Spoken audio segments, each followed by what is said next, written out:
Washington mornings on the Mall. 105.9 FM. And AM 630. WMAL.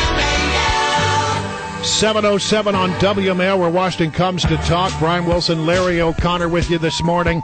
Coming up, we'll talk to John Funn from National Review Online about everything that's been going on in Washington. I'm going to head out on the street at 8 o'clock hour and talk to you about the big battle against Seattle. And then at 8:37, we'll be joined by Brett Baer from your Fox News channel. But first,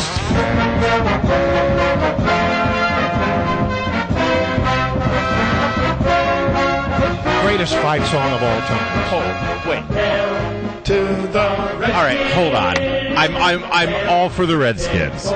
It may be the greatest professional fight song of all time, Well, but there are some college I'm pretty sure that Hail to the Victors is a little better than Hail to the Redskins. That being we said, will respectfully disagree. Plus, there are no really bad college fight songs. There are some heinous songs masquerading as NFL fight songs. That's true. And But Hail to that's the a great Redskins, one. Absolutely. It rises to the top. Trevor Matich, you rise to the top, too. Yes, I do. And so thank you for joining us today.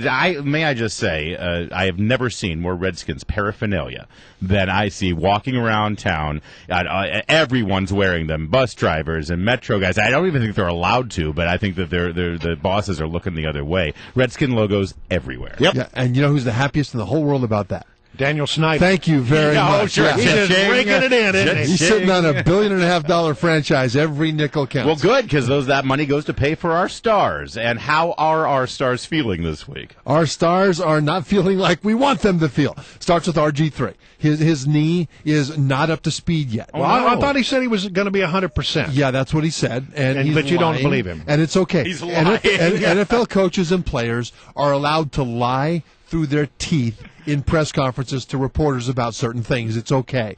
And he still doesn't have that burst. Now, he may have more of a burst. He should have more of a burst this week than the last two. But he says the brace really bothers him. And the brace, it is heavy. It doesn't allow him to extend his leg all the way or bend his knee all the way, and that affects him as well. Sure. But the thing about that is that I wouldn't be surprised if the Redskins are trailing at halftime.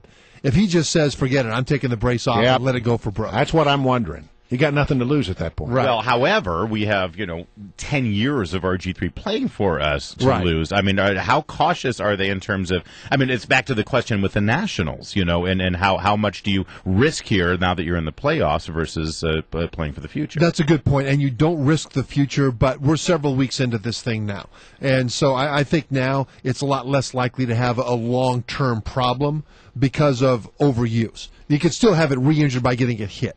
But now I don't think there's nearly as much of a risk of it becoming a problem just because he's on it. I want to talk to you about the guy that I am so impressed with. I mean, everybody's impressed with RG3, and we should be. He's amazing. I really am coming to just adore Alfred Morris. Yeah. I mean, not only is he one hell of a good player, I mean, the guy's just unstoppable.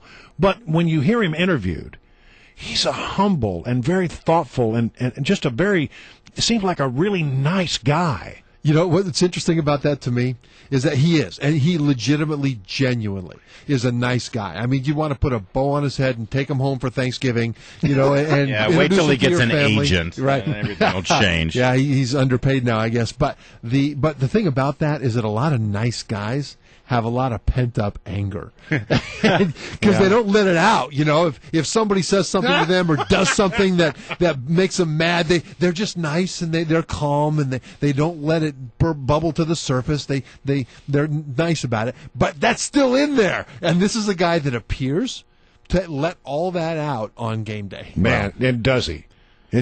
I don't think I've seen a guy quite like this in a while. Well, that last game was truly phenomenal. 200 yards, 3 touchdowns. Against Dallas. Against Dallas. Yeah. The problem here is against Seattle. Yeah. He's going to go against a defense that's an order of magnitude better. Yeah. And the Cowboys had 2 Pro Bowl caliber linebackers out with injury. DeMarcus Ware, another Pro Bowl linebacker, was playing with one arm. They're working on their third nose guard. They couldn't stop anybody on the run. So not to take anything away from Morris, but Seattle's run defense is a rock. And so it'll be a whole lot different. If he's able to get over 100 yards against Seattle, it'll be like getting those 200 against Dallas. Well, this was my question. I mean, what is the bigger concern facing Seattle Seahawks? Because they really got a lot of eyebrows raised with the points they were racking up. Their offense looked just phenomenal. However, it didn't look like they were up against really major teams there when they were racking up the points.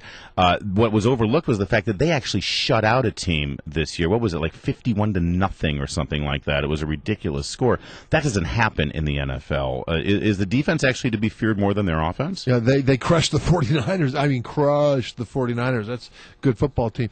The defense, yeah, that's the problem. The thing about Seattle is that they probably have the best combination in the NFL right now of defense and running game and passing game. Now, when you look at RG3 and all the credit that he gets, Russell Wilson over for Seattle is doing a phenomenal job as well. The RG3 finished the regular season with the highest rookie passer rating.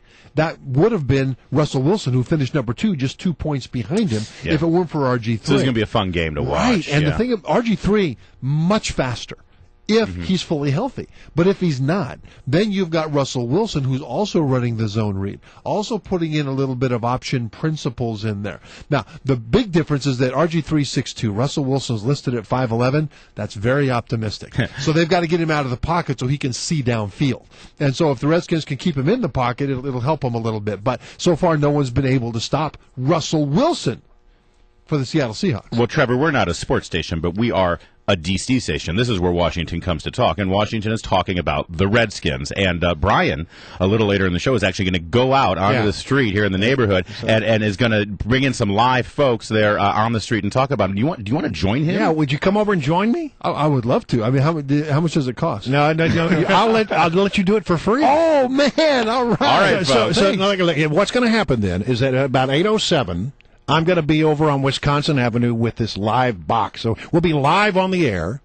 There'll be 2 humongous guys standing out in front of the buoymongers, and we're going to talk to people about how they feel about this upcoming game. That's right. And what we're going to do is have an Oklahoma drill, me and you, because you're huge. Yeah. And we're going to put Redskins fans in between us. Yeah, as we do the Oklahoma drill, then we'll mic them and see what kind of noises they make. I feel sorry for the one guy going to work with his Seattle Seahawks hat on today, because if he runs into you guys, all right, Trevor, thanks for joining us. You guys have a good time when you